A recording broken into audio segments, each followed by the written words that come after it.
It's been 2 years since I picked up this car, and it's just been amazing. I've done two Impact events, the epic events that I go to every year, just to showcase the car and the mods I've done to the car. So in this video, I just wanted to deep dive a little different from the 5 likes and dislikes about this car. Is it still worth buying in 2025? Let's dive in.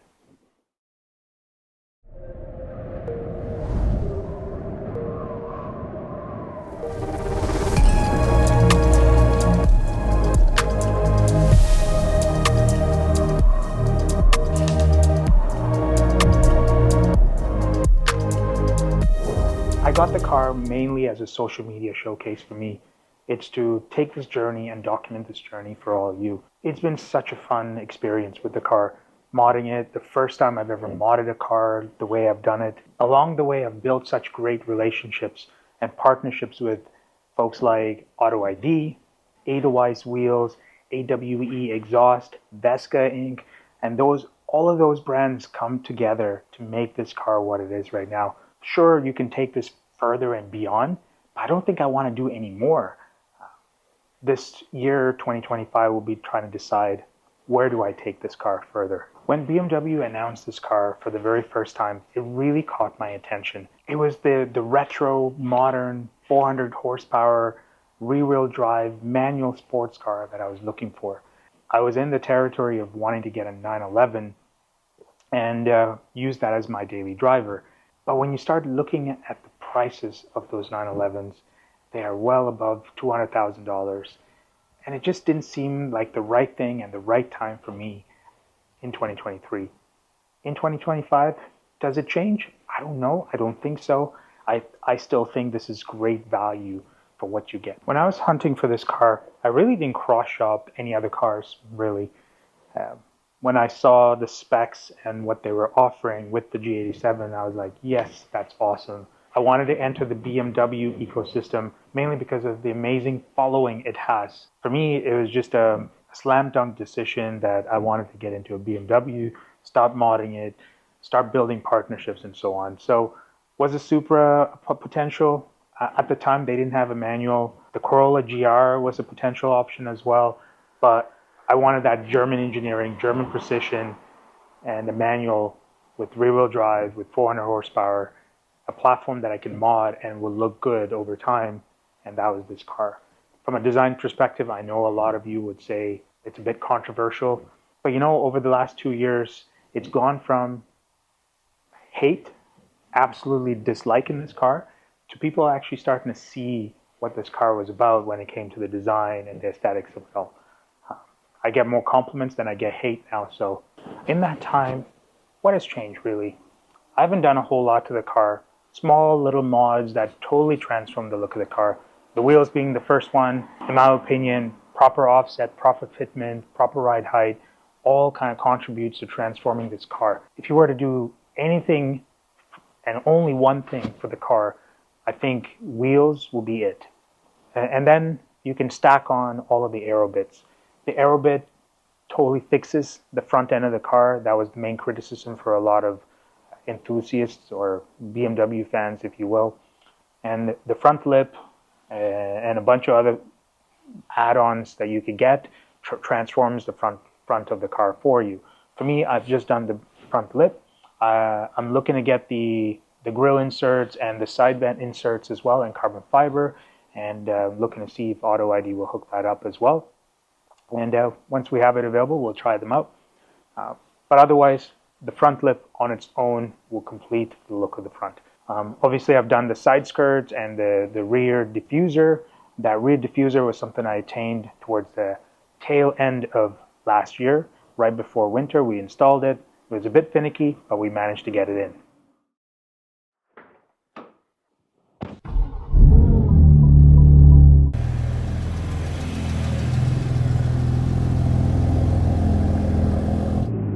The first year of ownership, I drove it all year round. I drove it in the summer and the winter, and it was an amazing winter car, really.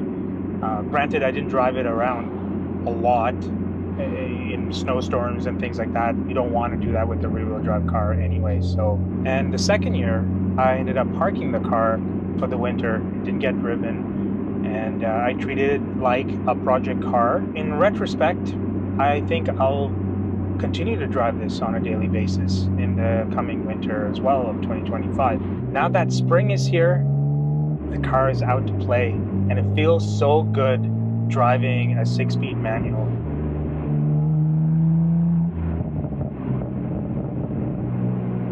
Ah, that feels so good.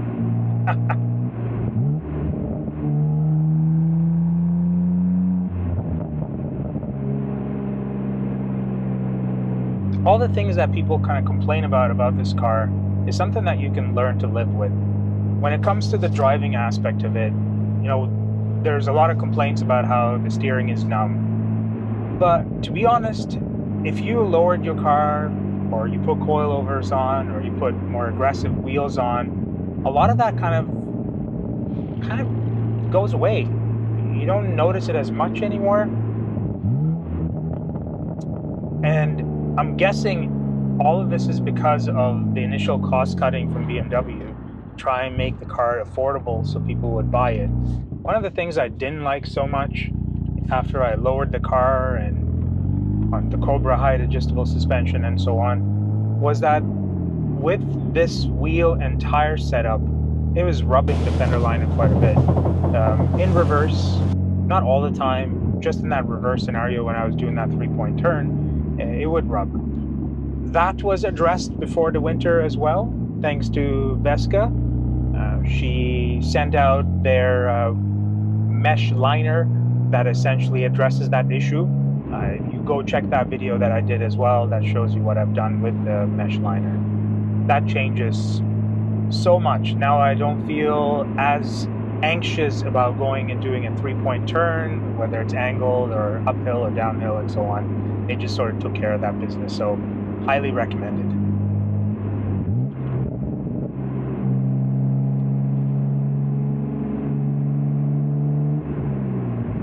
Has the honeymoon stage gone from this car? No, not at the moment, because we stored it for the winter, and when you pull the car out in spring, it kind of brings that honeymoon stage back again, that excitement and so on. So I'm living through that moment right now, so let's just do that.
I wouldn't really say there are any annoyances with this car in any way.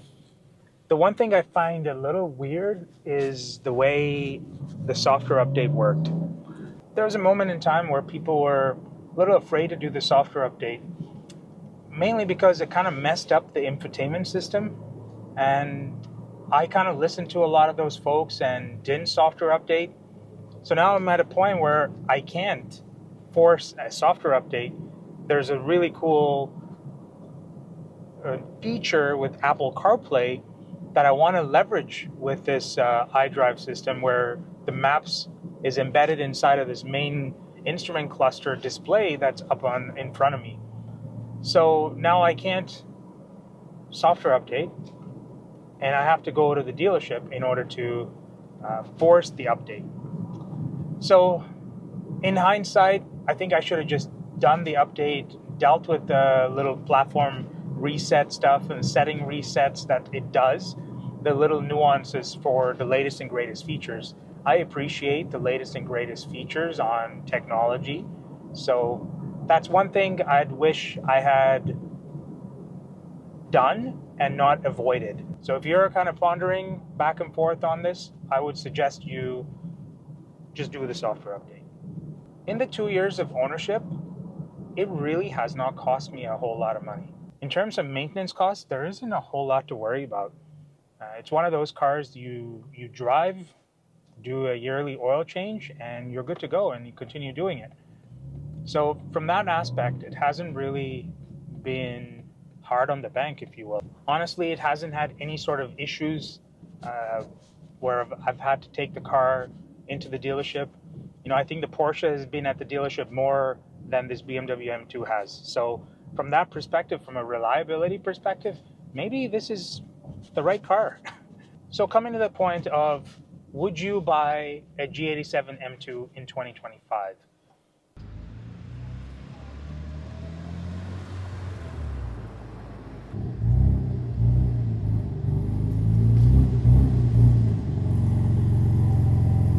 A G87 M2, is it worth the money? I absolutely think it is. If you're on the fence of potentially getting one of these cars, I wouldn't think twice about it. I think for what you get for the money, 450 plus horsepower with rear-wheel drive, with a manual, name another sports car that offers that sort of value. BMW is still pumping out cars like this, and we need to celebrate this. We cannot constantly be bashing on these type of designs, because these type of cars are becoming rare and more rare, and very soon there'll be a day where we won't be able to buy these type of cars. So celebrate the time that we're in right now, where we can still buy cars like this. So if you're on the fence on potentially getting a G87 M2 and you're cross-shopping it with other cars, that's great. But I think this is great value. So if you're in a boat for a sports car with all those specs, G87 M2 is the way to go. And I still think it's worth every single penny.